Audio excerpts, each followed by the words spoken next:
Hello, everyone, and welcome into Yelling from the Couch. I'm Brent Humphries, joined by my co-host Gage Bertovich and Gordon Chatterton.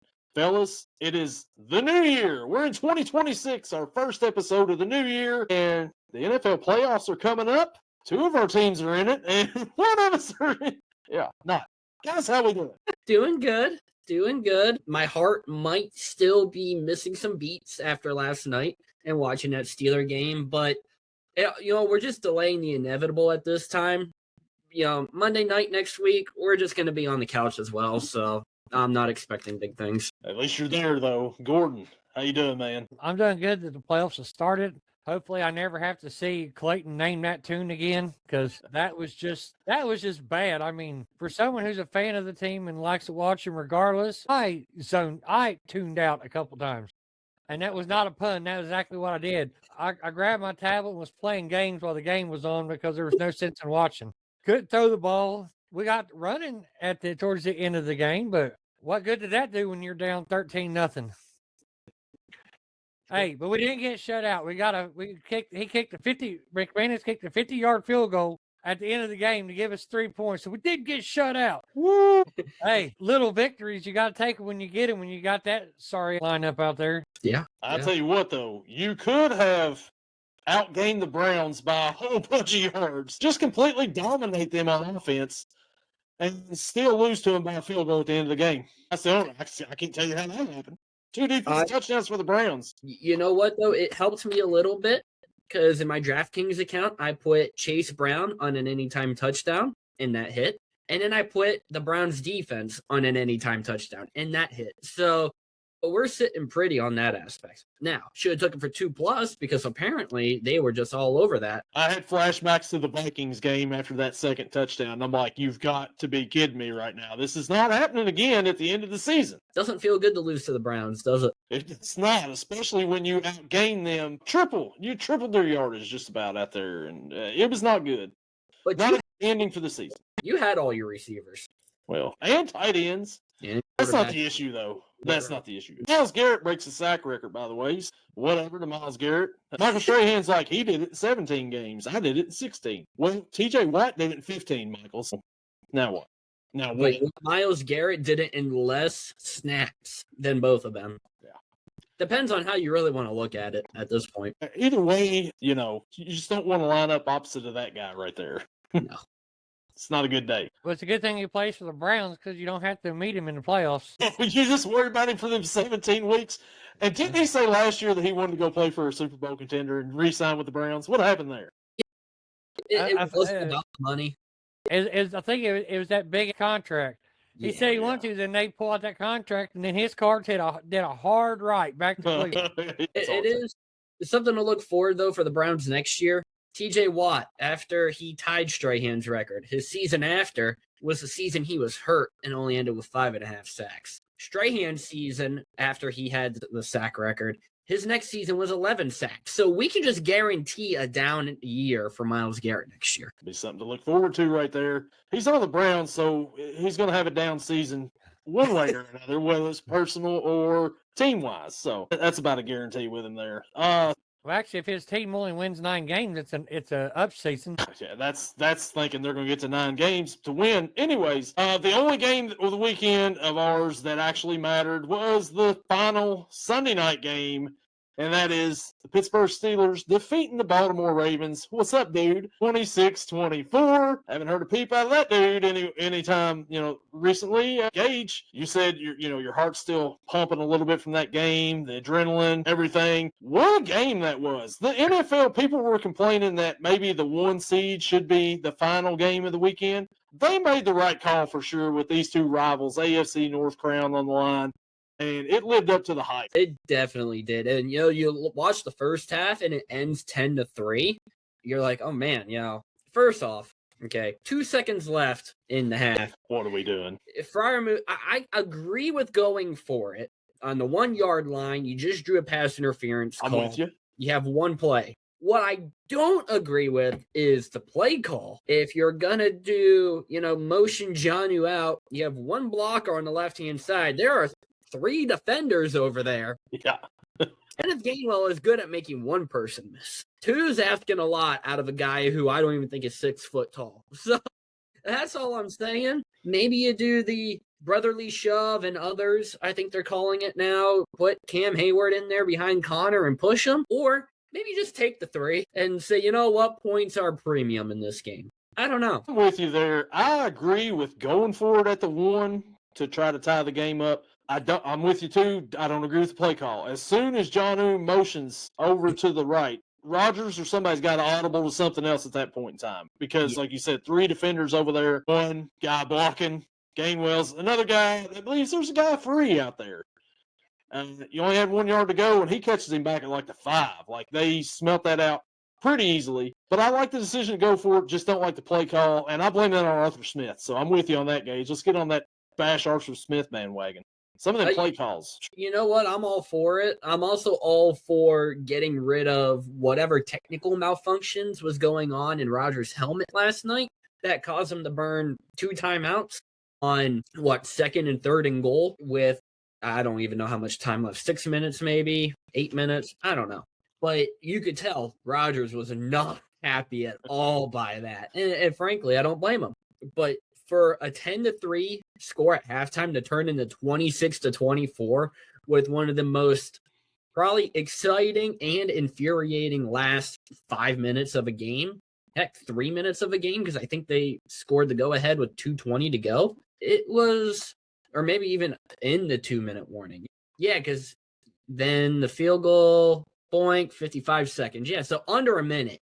Talk about a turn of events and a giant momentum swing that was felt when Pittsburgh scored their first touchdown. And in the fourth quarter, there were 4 touchdowns. Like halftime, like you said, 10-3, only 1 touchdown. You go into the fourth quarter, Pittsburgh scored a touchdown and a field goal, and then all of a sudden, offensive explosion in the fourth quarter. Yeah. I'm here for it. I liked it. It was good. It's good back and forth like that. The momentum swinging one way or the other, and you're like, who's going to come out on top with this? And like you said, when Bosmel missed that extra point, who is usually automatic, but I feel like we've seen him miss a few kicks this year more often than he usually does. Oh, yeah. I mean, you got that missed one last night, almost cost us the game.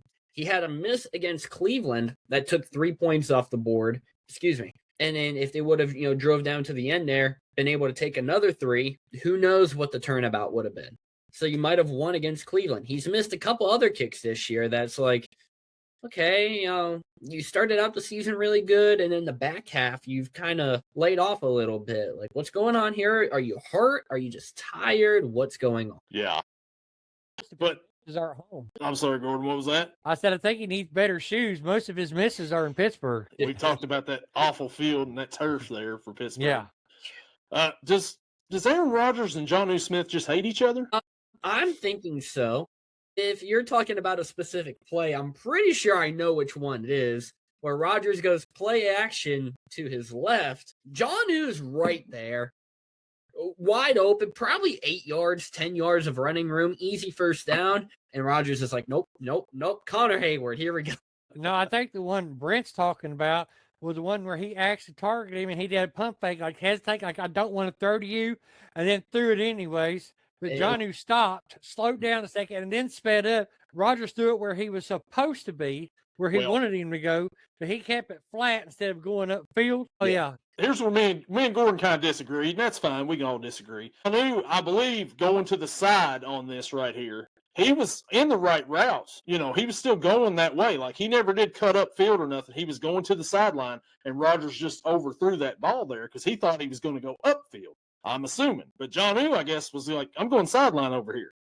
You don't have the best route runners in Pittsburgh, by the way, Gage, just to let you know. I mean, DK Metcalf, not a good route. Jonnu Smith, not a good route runner. So, I mean, maybe work on that in offseason. The best route runner is Calvin Austin, by far. Yeah. I mean, that it makes me miss Deontay Johnson a little bit because he was a great route runner. And I don't even know if he's with a team now. So, Pittsburgh, you need a wide receiver. Deontay Johnson, hello, bring him back. He knows. The best route runner you had was the Psycho, AB. Yeah. You know what? He's a free agent. He's never retired. He may be in prison now. I don't know. I don't know. Maybe not, but he was in some issues. He had some issues here not too long ago. He's had issues for a while, but legal issues, I say. We only need him for ESPN, my favorite thing on the internet. You just need them for the wild card, the divisional round, Pro Bowl weekend, and then the Super Bowl. So you just need them 3 games. That's it. I would pay to see Antonio Brown walk out in the middle of the Super Bowl. How great would that be? But just imagine Aaron Rodgers to Antonio Brown. I mean, 2016 would be so happy to see that. Yes, it would. Could you imagine how dominant that would be? So our picks last week, I don't have the overall yet because it's jacked up, but it's going to show a number on here. But I'm pretty sure Gordon has won the regular season. Congratulations, Gordon, on winning the pick'ems. You come in from behind, pass me up at the end because of my horrible picks. Gage, yeah, in week 17, ended up you were 11-5, I was 7-9, Gordon was 10-6. Last week, I went 8-8. You were 7-9. Gordon went 8-8. It was a miracle that we even got to 8-8 last week. The game that swung for us, we both went Pittsburgh. You went Baltimore. So that was the main difference in the picks last week. I thought I went Pittsburgh last week. Did you? We all went Pittsburgh. We're all 8-8 then. That's on me. I thought you were doing the other one. No, I have to go back. That terrible towel. That's right, you did. So we're 8-8. So we're all 8-8 for last week. You know what? That's a lot better than I thought. I thought I got like 4 right. We started out like 0-4 to begin with because we were like, yeah, man, San Francisco's going to win. Yeah, Panthers are going to win. Although the Panthers lose and still get in the playoffs at 8-9 and get a home game, like we'll talk about it after a while, that game. But man, that is a rule I wish they would change. That is. Yeah, I'm like on the fence about it because I'm like, yeah, you won your division, but there's other teams with a better record that should be that force. What division were you in though? I mean, come on. Yeah. Yeah, so before we move on, I would like to, let's go ahead and get into, there's been a few moves made today, some firings. Black Monday. Let's start it out with the Raiders fire Pete Carroll after 1 season. Guys, what do we think about Pete Carroll losing his job after 1 season? Is it justified? Should they have not hired him to begin with? What do you think? Gordon, I'll let you take this one first. No, they shouldn't have hired him to begin with. Yeah. They should have come to Green Bay and took my special teams coordinator and hired him. But I got through the end. I don't like him. I think he's a terrible special teams coach. Obviously, look at our special teams. They've sucked for the past 3 years. But I think I have an idea who might be their best, depending upon who they draft. If they take Fernando de Ala Jesus Mendoza, to take him first overall, I think they should hire one of the other coaches that was fired. Oh, wait, I won't say that right now. We'll wait until his name's brought up because I'm pretty sure you'll bring him up. But I think a coach that just got fired ought to be the next head coach of the Raiders because they're going for a retread. They ain't going to go for no one new and innovative. I mean, they could shock us. Yeah. They haven't so far. They keep going for old retreads, so why not? Let's keep it going. Gage, what do you think? I mean, I think we all agree here that 1 season, it's fine because they never should have hired him to begin with. Tom Brady, maybe he's in charge of this next coaching search. He was in charge of the last one to see what he come up with. Maybe he'll hire Bill Belichick again. Or he'll hire Steven Belichick or whatever his name is. That'd be even better. Have you seen Steven Belichick on the sidelines? He's got aura. He's got the hair going, so. He's got something. Yeah. I think it was justified. Usually I don't like firing coach after 1 season, but you're likely going to bring in a new quarterback, and it's going to be Mendoza. And if you want to, start fresh everywhere. And that starts with the quarterback. Go to your head coach. You still got young weapons around. The only thing that sucks is you gave away Jacoby Myers. You might be looking for a wide receiver in the offseason or even in the draft. But, yeah, it's very justified. Just blow that team up and start over. Yeah, you got Brock Bowers, who, they still don't get the ball enough. Come on, I'll take Brock Bowers right now. So, yeah, the Raiders, of course, they're fired. They made it through the whole season, so good for Pete on that, I guess. It wasn't fun to watch. The next firing we have, the Falcons fire Raheem Morris. 8-9 this season, 8-9 last season. He's like the reverse Mike Tomlin. Like, he's just under 500. Not over 500, just under. We all think, should the Falcons have fired Raheem Morris? I mean, especially this year. You didn't win the division. Yeah, I mean, only 2 games under 500 with the Falcons. this year was not dealt a very good hand between Penix and Kirk at quarterback. The poor guy was working with what he had. So I'll be interested to see who they go out and hire to replace Morris. Do I think it was justified? Not really. I don't like this fire. Gordon, what do you think? I think it was a bum firing. I mean, you didn't give him a quarterback. Obviously, not a good offensive coordinator. But then again, what could the offensive coordinator do with the quarterback situation? Kirk Cousins was your best quarterback, and that's not saying a whole hell of a lot. I've got an answer for you, Gordon. Give the ball more to Bijan Robinson. Yeah, and find some way to get Kyle Pitts open. And you did a few games, or them couple games that, okay, he had one great game and he had one above average game. But hey, them were the two games you got him the ball the most. And look what he did. He's between them two games, he scored 61 fantasy points between them two games. Scored 40 in one, but 20 for a tight end is a good game. Yep. Yeah. So 2 games you figured out how to get him open, and guess what happened? I think you won both games, and not only, but you actually look like a competent offense. Tight ends open up the outside. It's an old rule. So I'm with y'all. I think that it's kind of I could see why they fired him, but at the same time, who else you going to get? He's already interviewing for other coaching jobs already. So somebody thinks that he's, a good candidate. So I think that, I probably would have kept him around if I was Atlanta. Maybe change up your personnel. Maybe don't pay a backup quarterback $40-some million a year. How about we do that? How about we spend that on maybe a second wide receiver for Drake London out there? Maybe. I don't know. Maybe I'm being silly. I don't know. But, I'm with you guys. Maybe get a couple good offensive linemen in there. Left tackle and right tackle, or a good center. I mean, come on, something around in that neighborhood. And, you could still give Bijan the ball more. I don't know. Like I said, being silly here, I guess. Silly me. Oh, there he goes. The Browns fired Kevin Stefanski after 6 seasons. He is out as Cleveland's head coach. Gage, as a fellow AFC Northerner, what do you think here? You know what? Kind of sad to see him go, because for majority of his coaching time in Cleveland, they were at the bottom. He is a 2-time coach of the year. I will give him that. But he did good when he had a genuine quarterback. Baker Mayfield back there. He went through, how many quarterbacks did they go through this year? He had Flacco, Shadur, Dylan Gabriel. Who was the other one? Was there another one? Probably. It wouldn't surprise me. I feel like there was. But either way, 3 or 4, it's the quarterback carousel in Cleveland. Say that 5 times fast. And now you're looking for a new head coach.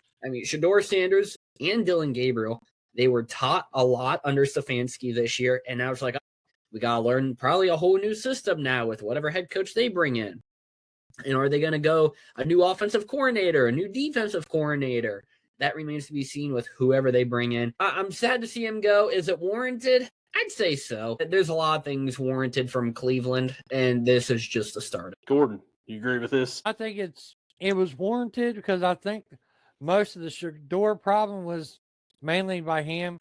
Now, I don't know if he was told to not to or why. We don't know what went on behind the scenes. But this is the guy I think should get the Raiders job. Let him pick the quarterback, let him use him. Get a veteran backup that doesn't have to have a whole lot of snaps, because that was the Shador issue. Yeah. Let him play. Maybe keep Geno Smith as the backup. I think he'd be good as a backup. At his age now, yeah, probably. Maybe. Only have to play maybe 1-2 games, maybe. But I think Kevin Stefanski might actually get the Raiders to a 7-win season next year if he goes there, and if they get the quarterback he wants. I don't think he needs Mendoza, but actually I think Denty Moore out of Oregon would be a better quarterback for him. A little mobile, but he'll take who he takes. I think Kevin Stefanski would be a good coach for the Raiders. Yeah, I think this is justifiable for, if anything else, for nothing else, the way he handled the Shadur situation this year. Like, you've got the guy being the backup, and you never let him get any first-string reps at all. And then Gabriel gets hurt, and all of a sudden he has to go in and play.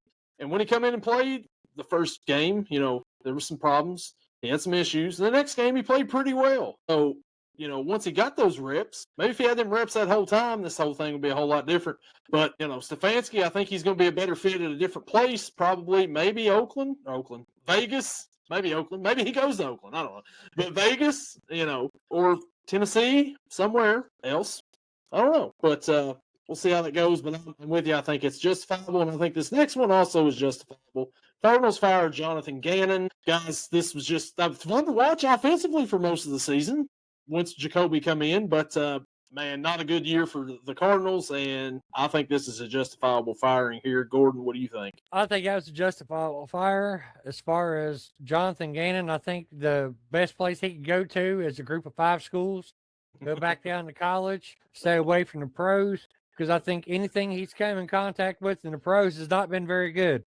I don't know how he did I don't know what coordinator he was, because evidently he didn't do nothing great, because I never heard his name until he became the coach of the Cardinals. So I'd say it's justifiable, and I think he should, if he's going to be a head coach, he should go to the group of 5. Gage, you think this is a justifiable firing here? Yeah, I'm going to say it is as well. It's interesting they do it, after the same season that they have a huge decision to make at quarterback. Kyler guaranteed $36.8 million in 2026. Now on the 5th day of the new league year in mid-March, he's going to be guaranteed another $19.5 million of Murray's 2027 base salary if he's still on the roster. So does Gannon go away and Kyler goes away? Or do they keep Kyler at quarterback and try out a new head coach with him? I don't know. I really hate that Gannon got fired because it really helped me out in fantasy a lot with Trey McBride. I don't know what the offensive scheme was besides for get McBride the ball, and it worked out great. Outside of that, there was nothing else that worked out for Gannon. So, yeah, it's justified. Yeah, Michael Wilson, he had a pretty good, second half of the season. They did not have a running game, and their defense was not very good. But, man, they were fun to watch offensively, but that's not enough to keep a coach around. Or is it? Because the Cincinnati Bengals keep Zach Taylor, Duke Tobin, I guess. Duke Tobin. So a statement coming in from Mike Brown. We came into the season with high expectations, coming off of our 4 straight winning seasons with leaders in place that took us to a Super Bowl and 2 AFC championship games. We know the season's been frustrating and disappointing. The results fell short of our standards, and missing the playoffs again proves there is more work to do. No kidding. Our focus is built on building a team that consistently competes at the highest level with the goal of winning championships. After thoughtful consideration, I am confident that Duke Tobin and Zach Taylor are the right leaders to guide us forward. They have proven they can build and lead teams that compete for championships. We trust their plans and expect to return to our desired level of success. We are taking a hard look at everything we do as we approach this offseason with focused determination to build a championship caliber roster that wins consistently. We are fully committed to delivering results that match the pride, passion, and expectations of this organization and our friends and our fans. Mike Brown, Bengals president. Did anybody? Where did I start? Where did I start? We're going to approach everything this offseason with focus and determination to build a championship roster that wins consistently. Where was that at last offseason? Mike, what are we doing? We're bringing him back. We're running it back again. Was it 4 straight winning seasons? Where was y'all at last year? Did you make the playoffs? No, you didn't make the playoffs. Did you make the playoffs the year before? No, there's no playoffs. 3 years in a row now without playoffs. You made a Super Bowl a few years back. Was that because Zach Taylor's scheming the way he calls offensive plays? Was that because of that? No.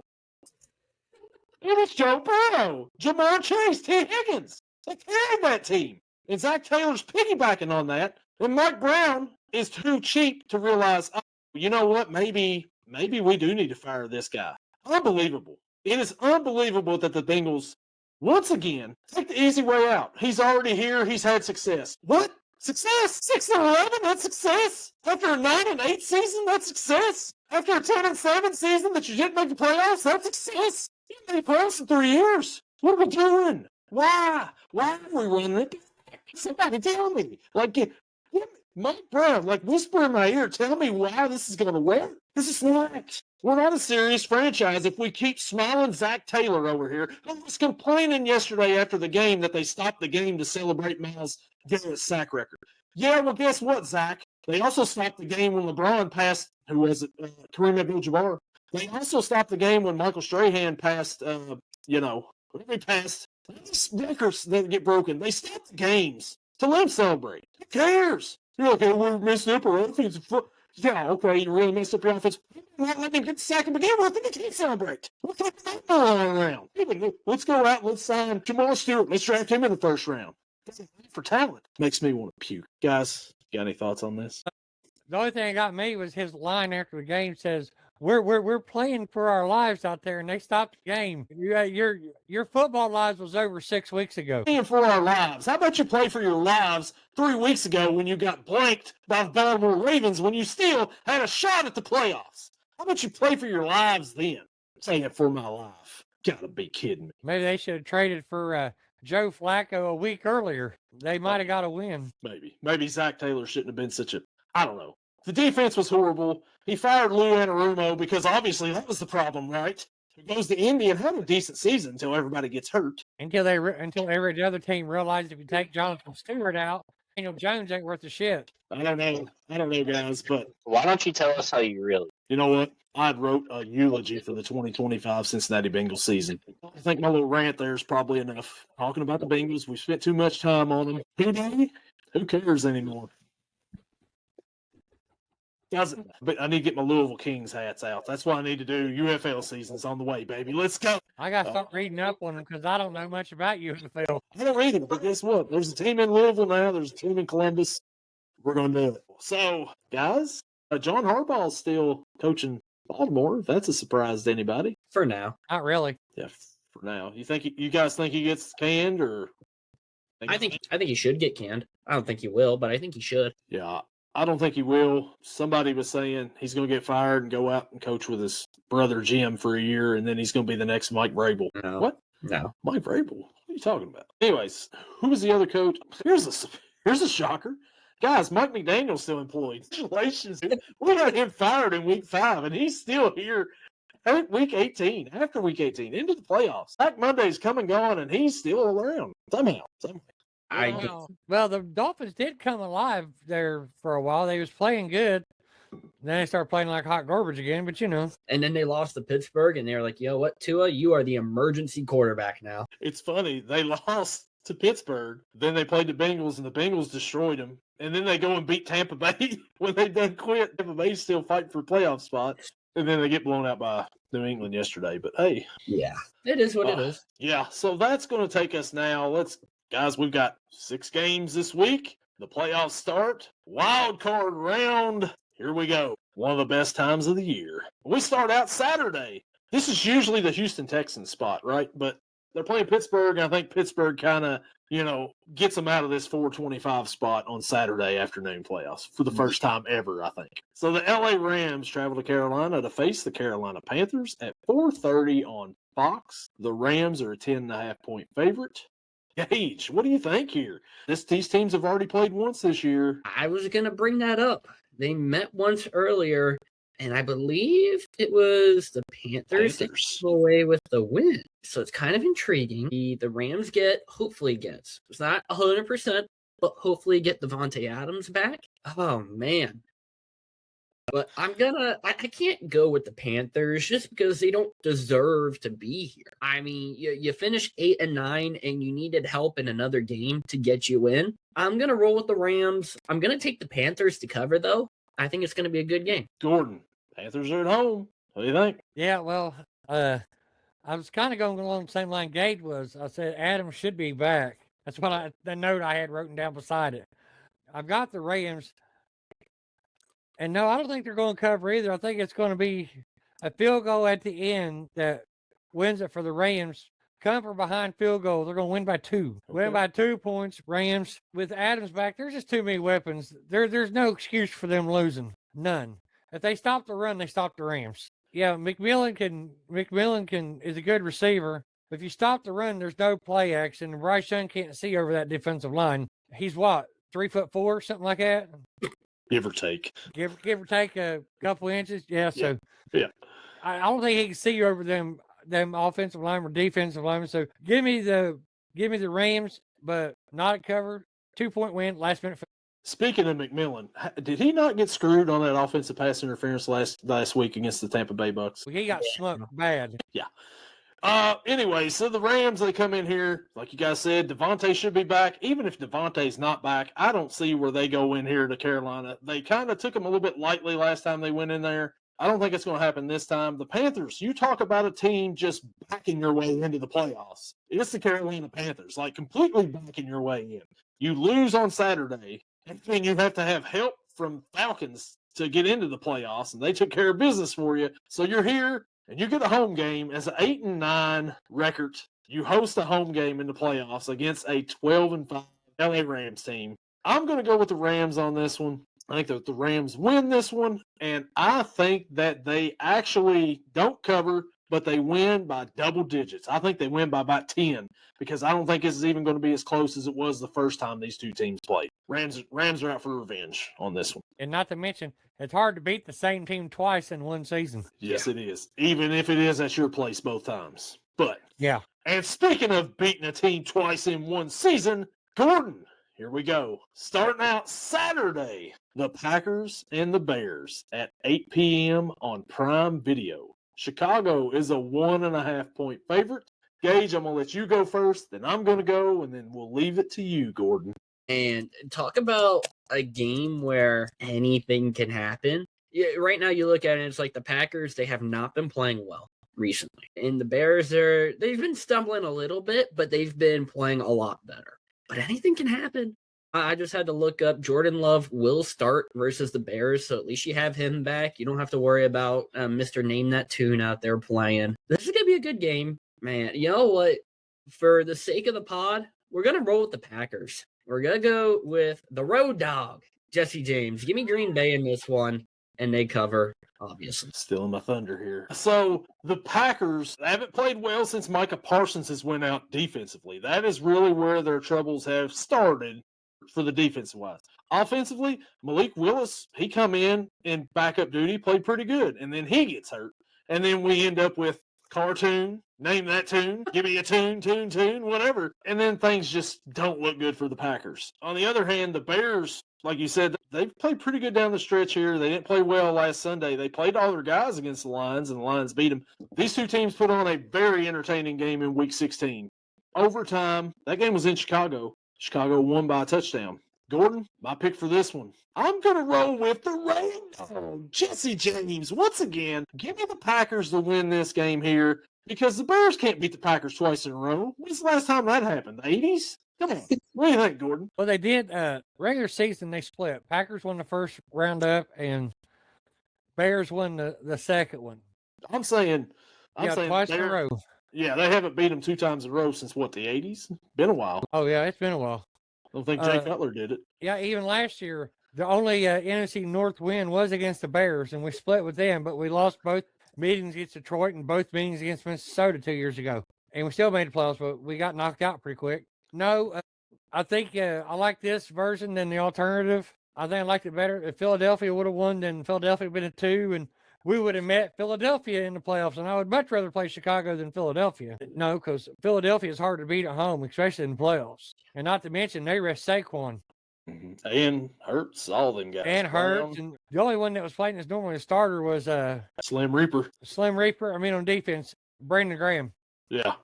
I think he was the only starter on defense that actually played yesterday.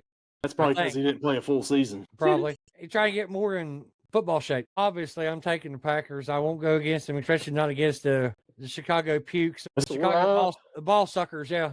We're on the same page here for the first 2 games. Let's see if I can continue into Sunday, because on Sunday, we've got the Buffalo Bills traveling to Jacksonville to face the Jacksonville Jaguars at 1 o'clock on CBS. Buffalo is a 1.5 point favorite on the road. Gordon, what do you think here? This is one of them games where I could just say it was a coin toss game, just simply because of how they're playing. Yes, Jaguars has been a lot hotter of a team here and down the stretch. But between the two quarterbacks, I just got more faith. I got more confidence in Josh Allen than I do Goldilocks. So give me the away favorites. Give me the Bills to trample the Jaguars. Not Gage. trample. They could only win by 2, but, you know. Gage, what do you think? Yeah, this is going to be the first one that I'm going to go away from the same pick. I'm going to go with the Jaguars in this one. It is a home game for them.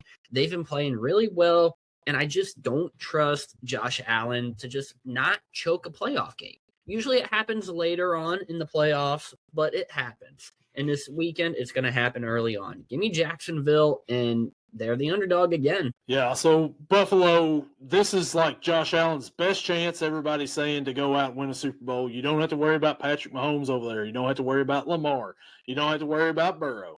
You're supposedly the best quarterback that's left out here. But your defense is not very good. Your running game's pretty good. You don't have a whole lot out there to throw to receiving-wise, but somehow he makes things happen. Jacksonville's won, was it 7 in a row, I think it is?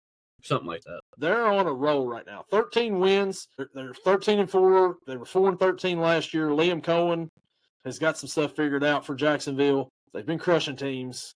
I don't think they crushed Buffalo, but I like Jacksonville to go and get the win at home against Buffalo and to knock Josh Allen out of the playoffs in the very first round. And then the Allen curse continues, I guess. Give me Jacksonville and give me a cover, of course, because they're the home dogs, Billy Gunn. So there we go. You're leaving me on that cold ass island in Buffalo. It's probably about 8 feet of snow out there, too, on that island, I'm sure. So the next matchup we've got Sunday afternoon. The San Francisco 49ers travel to Philadelphia to face the Philadelphia Eagles at 4:30 on Fox. Philly is the 4.5-point favorite. Gage, what do you think? This one I'm scared of. The Niners, before last week, they were firing on all cylinders. Brock Purdy was looking like an MVP for a little bit. Christian McCaffrey looked like he was back to his old self. And then last week came around, and they kind of dudded against the Seahawks a little bit. Now, the Eagles, they're coming off a loss, but most of the starters were sitting. They were getting their bye week in, and Josh Johnson said, you know what, this is my win. Probably his, third win as a starting quarterback in his football career. Not too sure. But 4.5 actually is a lot for this game, I feel. I think that Philly has the better defense just because of injuries to the Niners, but I think the Niners' offense is better. So it's going to be a shootout, I think. I'm not really too sure. We're going to roll with the favorite here just because we haven't. Give me Philly. It hurts to say it, but give me the Eagles. And, yeah, they come. Was that a pun there? It hurts to say it because of Jalen? Totally, yeah. Yep. Gordon, what do you think? Well, I got the Eagles, too, because like I said before, Eagles are hard to beat in the playoffs at home, especially in Lincoln. But I got to say this. Part of the 49ers' woes last week was Trent Williams was not in the lineup. He should be playing this week. Plus, and Ricky Pearsall should be back too. So there was two main people out. They said there was a third, but I can't think of it right off bat. But I know there was Trent Williams and Ricky Pearsall were both out. I think there was another lineman. I'm not sure. But Philadelphia's defense is better. I mean, they muck it up, make it a slow game. If it kind of makes other teams kind of get antsy and which is what forces mistakes. So give me the Eagles and give me an Eagles cover. Yeah, as much as I'd like to roll with the Niners in this one, only because I'm so tired of watching Philadelphia this season because they are such a boring team offensively. Like you said, they like to muck it up. They're good on defense. They're great on defense. All those Georgia football players that they've got over there are all great. San Francisco on their defensive side, everybody's out. Fred Warner, he's been out for the season. Bethune is out. There was another, the third string linebacker, I think, went out too, wasn't he? He was hurt too in that game Saturday. Mm-hmm. So, I mean, just depleted just to begin with. And then you've got to go and face Philly, who they can put up some offense if they want to. Saquon set out. He hasn't really had the year he had last year. Maybe with a week's rest, maybe he'll put up some numbers. We'll see. But I think that Philly wins this game. I think it's going to be an ugly matchup because all Philly games seems like. But I think Philly wins, and I actually think that Philly will cover this spread. Give me Philly. And we go to Sunday night. The Chargers travel to New England to face the New England Patriots at 8 o'clock on NBC or Peacock. New England is a 3.5-point favorite here at home. Gordon, what do you think? Well, I picked the Chargers last week in an upset, but I did not know they was not going to play Herbert, or I didn't know the 17 players on starting lineup they wasn't going to be playing. But that was think about doing this on Monday, huh? No, but I should have figured that. They didn't announce a lot of that until 15 minutes before the game started. So I was like, I missed that pick. I knew it then. So Amari and Hampton. Well, let's just put it this way: Patriots are hard to run against. Yes. And if you could stop the run against the Chargers, you've got their number. So give me the Patriots and give me a cover, and because I don't think the Chargers are going to get much done. That's a good defense. It's not a great one. Don't have a great pass rush, but they can stop the run and they can deflect passes. So yeah, just give me the Patriots and a cover. Gage, what do you think? Yeah, I'm also going to roll with the Patriots in this one. A little bit different reasoning. Looking at the Chargers defense, they're a little bit thin right now, especially at the corner position. We saw Dante Jackson get hurt in pretty much the meaningless game last week. So he was hurt, did not come back. Don't know if he's going to play this week. It is still early on in the week as we're recording this Monday, so who knows? Things could change by then. The Chargers also signed guard Ben Cleveland to their practice squad. They waived safety Marcus May. So a little bit of extra help there on the offensive line to try and figure something out, get this running game going, protect Herbert at all costs. This man has taken hit after hit after hit after hit this season. And the guy, I don't know how he's still walking. It's amazing. He is a tough son of a gun out there at quarterback for the Chargers. Again, just like how it usually is, I don't think it's going to be enough in the playoffs. The Patriots on a roll, but I think this is going to be the real test of, was the Patriots schedule just that easy, or are they a very good team? I think they're a very good team. Give me New England in this one, and they cover the 3.5. Yeah, as you mentioned, the Chargers, Herbert's taking a beating this year, and that's because all the injuries they've had to the offensive line. That's not a good sign going up against this Patriots defense, who already, against regular starters play pretty well. Do you all know who the first rusher was this season to go over 100 yards against the Patriots in a game? Who? Josh Allen, wasn't it? I'll give you one hint. Was it Josh Allen? Maybe. I know Sean Tucker did. Right. Who else? There's another one. I feel like we're being rage baited here to say something to make you feel better about your team. Oh, you're getting hotter. Oh. Piss Ryan. P. Ryan. I actually played pretty good yesterday, so he earned P. Ryan. But no, yeah, Chase Brown had 107 yards rushing against this Patriots defense, with our great offensive line. Anyways, I don't think Amari Hampton's going over 100 yards in this game right here. Drake May probably going to win the MVP. They don't like to give MVPs to second-year players, but who else are you giving it to? Because he's played better than anybody else consistently all season long. And like you said, the defense on the other side, they got the offense to match with the defense. I just don't think the Chargers are going to be much of a matchup for the Patriots, so I think the Patriots win this game, and I think the Patriots cover this spread. So give me New England, and here we are. We're playoff football once again in Foxborough. I think the MVP is playing Saturday night. Jordan Love. Matthew Stafford. Matthew Stafford has put up better games against higher-ranked defenses this year. He's also lost to the Panthers. I just thought we were talking about Matthew Golden. Well, there's a lot. There's Matthew Golden. Well, there was 8 teams that lost to the Panthers this year. My team was one of them. That's true. Dallas Cowboys lost to them. I mean, that's not saying a whole lot. Yeah, Saints lost to them. Falcons lost to them. Bucks lost to them. Not a murderer's row over there besides. Anywho, we head to Monday, and the true MVP of the season, Will Anderson and the Houston Texans, travel to Pittsburgh to face the Pittsburgh Steelers at 8:15 on ESPN or ABC. Houston's a 3.5-point favorite. Gordon, let you lead this one off. Then I'll go, and then we'll give it to Gage. All right, this one right here, I've got it wrote down.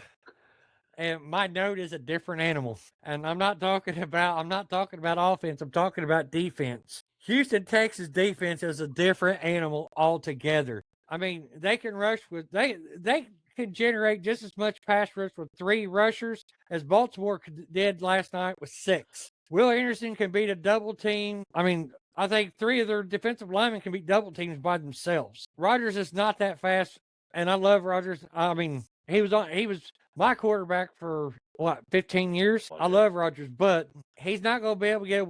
It's going to be quick throw. They're going to play bump and run, and that's not going to work. Give me the Texans and a cover, and I believe they will cover because, well, my God, Steelers are home dogs. Crap. Didn't see that coming. Even with the Texans, they do got decent defense, and C.J. Stroud hasn't come to his rookie year form yet, but that defense can only score 3 touchdowns on its own. I'm not calling that. I'm just saying they could. But I'm saying in the fourth quarter, they'll get to Rodgers a couple times because they'll be forced to throw and he'll have to hold the ball. So give me Houston and a cover, and they're moving on to the next round. And I feel bad for Aaron Rodgers. So, guys, does anybody know who British Brooks is? Y'all heard of him? No, I know there used to be a running back for Bengals named Jonathan Brooks, but I'm sure they're not related. And I know the British Bulldog, but I don't know. Yeah. So he led the Texans yesterday in rushing. Just a fun little fact. So if that told you who they played yesterday, some dude named British Brooks, who I'm sure might be related to the British Bulldog, might be related to Jonathan Brooks or James Brooks. James Brooks. That was his name. I don't know. It could be any of those. But anyways, he led the team. Icky Woods. Yeah. I don't think that he's going to be playing a whole lot Monday night, so that really doesn't have much to do with this game coming up. Pittsburgh, I think they may have expended all of their energy and time against Baltimore and winning that game, the celebration that they had, getting into the playoffs, win the AFC North, it was great, right, dude? So, but like Gordon said, it's a different kind of animal you're going up against. That Baltimore Ravens defense is not the same Baltimore Ravens defense that we've known from the past. That defense, just not the same. Old. Not as talented. Kyle Hamilton went out last night. That helped things out. Texans, if Al Shazier goes out, they've got other guys over there too. They're not just a one-man crew over there. All of them. I mean, let's go on and name them for certain people on here, right, Gage? Like, we've been told about this since the preseason, how great that Houston defense is, and they've lived up to the hype. And C.J. Stroud, as long as he doesn't screw things up on the offense, they've not been too bad. Pittsburgh's defense, still really good. Pretty decent. You still got to get the sack on Lamar, though. Like, letting him out of the sack? What are you doing? Anyways, so with that being said, Gage, I think that you will be yelling from the couch along with your rest of the Pittsburgh team after next week. I've got Houston winning this one, and I've got them covering like Gordon. I think they win by about a touchdown. Pittsburgh will keep it close. It'll be a low-scoring game. Whatever the over-under is, I'd say take the under. Gage, I'll give it to you now. Let us know what you think. So I'm really hoping for a Steelers win, not just because it's the Steelers. There's a good chance I'm going to this game to experience my first NFL playoff game. So obviously, you got to make it worthwhile. It's going to be cold, and I have to wake up early Tuesday morning to go to work. So they better win or else it's all worthless. Talking about the Texans defense, they've played good most of the season. However, 2 of the last 3 games, they let up at least 3 touchdowns to teams that they shouldn't have. Riley Leonard and the Colts dropped 30 on them. Geno Smith and the Raiders almost pulled out a victory, and they barely squeaked by 23-21. The game in between there, Texans won against the Chargers 20-16. Offensive-wise, the run game for Pittsburgh's looked well. They're not going to be worried about Myles Garrett getting a sack. So you're not going to triple, quadruple team people. You get DK Metcalf back in this game too, which is going to be huge for the offense. My worry is Pittsburgh not being able to kick it into high gear from the get-go. It seems like that's what they've been doing here the past couple weeks is they get in a big lull, and then the 2-minute drill comes in the end of the first half, and Rodgers is yelling at the sideline, I got this, don't substitute. Maybe Rodgers should be getting this the entire game and just tell Arthur Smith to go up in the press box, have a nice cup of coffee, maybe some tea, maybe a little bit of adult beverages, and just enjoy watching from up there. Defensive-wise, I thought the Steelers' defense looked good until the fourth quarter last night. All in all, Derrick Henry was almost a non-factor. You could look at it. He had 128 total yards. Majority of them came in the first half. Yeah. First quarter, you could say. He was held, I believe, to 5 carries for 17 yards or 14 yards or something like that in the second half as a whole. The passing defense, obviously, you need to get a little bit better. You can't be letting a Zay Flowers or a Devontae Walker get wide freaking open on 3rd and short, 4th and short. Man, I know I've been doing going against Pittsburgh, but the underdog pick of the week, give me the Steelers to win their first playoff game in a decade? And Mike Tomlin comes back next year. He gets a contract extension, and they go on to the divisional round to face whatever poor schmuck of a team they got to face.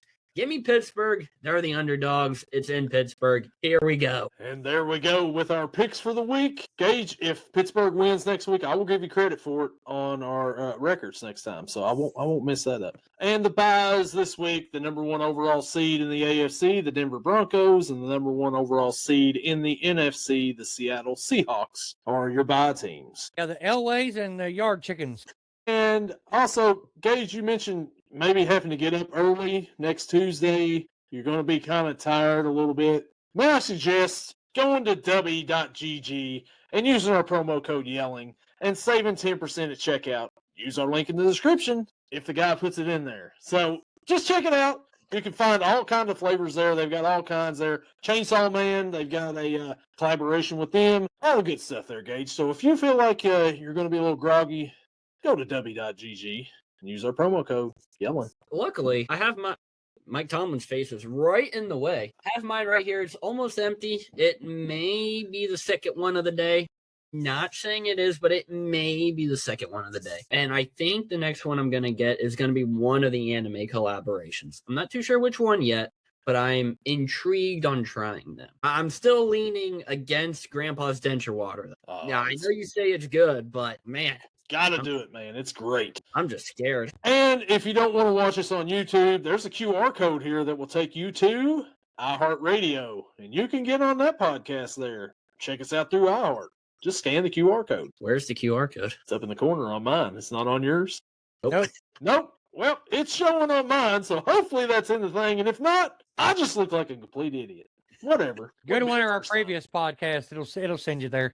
Yeah, just check them out. Just scan any QR code. It'll lead you to either Spotify or iHeart or Amazon or Apple. That's what we've got up there so far, so check it out. Thanks for checking us out, though, subscribing to us. We're over 2,400 subscribers, I believe, so far. Comment on this. Hey, dude, if you're out there, comment on it. Let us know what's going on. Hopefully everything's going good with you. Yeah, football. Yeah, but let's give their team their due. I mean, I know neither one of you guys are fans of them. Neither am I, not really, but let's give them props. 1-5 and and playing a game to get in the playoffs in the last game. That's a hell of an accomplishment. That not too many teams get to do that. You go 1-5, you're out. But they was back in the playoff hunt there right up to the end. Yeah, it was some teams kind of helped them out a little bit. But hey, sometimes you need a little help. You need a little help from your friends. Hey, I'll tell you what, though, having a little help from your friends, Gordon. How about we give props to the Chicago Bears and the season that they had this year, going on and getting a home playoff game? I mean, you got to give it to them, right, Gordon? I mean, that's a great accomplishment for the Chicago Bears. For Chicago Bears, yes, it is, considering it's the first time they've been there in a while. I'm not going to say they're not a good team because they are. I'm just saying it wouldn't bother me if they all got sick and couldn't show up. All I'm saying is, Gordon, is that's kind of what you just did to me, Engaged. So I just done it back to you. That's fine. Go right on ahead. Hey, to be honest, the Lions actually did better than what I thought they would do. Yep. Losing Ben Johnson, I didn't think they was going to be that competitive, and they was. I said, now the Vikings, they fell down, and I couldn't have been happier. You know what? It's all right, though. For the next decade, J.J. McCarthy's just going to run the NFC, so it's fine. He can try. Actually, I think they've learned they may have made a mistake. I don't think he is the quarterback of their future. Well, it definitely ain't Max Brosmer. No. Speaking of the Lions and the season that they had, their former defensive coordinator goes to New York. He's a defensive guy. He's the coach of the Jets. The Jets were known for their defense and everything, had a great defense. They just couldn't do it on offense. They finished with as many interceptions this season on defense as all three of us combined this year in the NFL, guys. What an accomplishment. Wow. That's a record you don't want. That's one of those. What's the record? Oh, God, get that out of here. Can you accidentally not just like a ball bounce off somebody and you get it? Like, not even. No, a lot of balls bounce off offensive players and hit them and hit the dirt. I think they led the league in almost interceptions. Well, that doesn't help the record books at all. No. Almost interceptions. That means in like 2 to 3 years from now, they'll lead the league in interceptions. Well, maybe. Now, if they could have held on to a couple of them, they might have won a few more games. And they probably would have, because as many as they dropped, if they'd have caught half of them, they would have probably led the league in interceptions. Is Aaron Glenn the right guy in New York for the Jets? Nobody's right in New York for the Jets. Oh, nobody. But I think he's about as close as you're going to get. Bring Rex Ryan back. It was a lot better when he was there. Well, Rex was the coach for New York because he had the bravado and the catchphrase and the lines for it. Yep. Oh, I love Rex Ryan interviews after games. They were great. They were just awesome. I mean, it was great thing is whenever the Patriots and the Jets played each other back then, they did a conference with Bill Belichick and they did one with Rex Ryan. And you want to talk about complete polar opposites? It was entertaining. Listen to Bill Belichick basically talk to you for 15 minutes and not tell you a thing.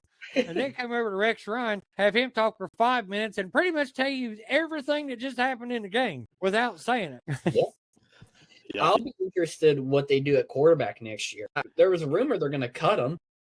Do you go to Brady Cook and say, let this guy run it? No, you don't. No. They'll either get Denty Moore from if he comes out, and that's if they'll get whoever the Raiders don't take as the quarterback because they need a quarterback bad. They need everything, but they need a quarterback. I think that they sign a quarterback in the offseason, and it's Kyler Murray. I'm not saying it's a good signing, but it's the Jets. You know what kind of signings they do. They're going after Kyler Murray. That'd be entertaining. My backup is going to be a free agent. Malik Willis, actually, that's another one right there. He's going back to Tennessee. No, I'm just kidding.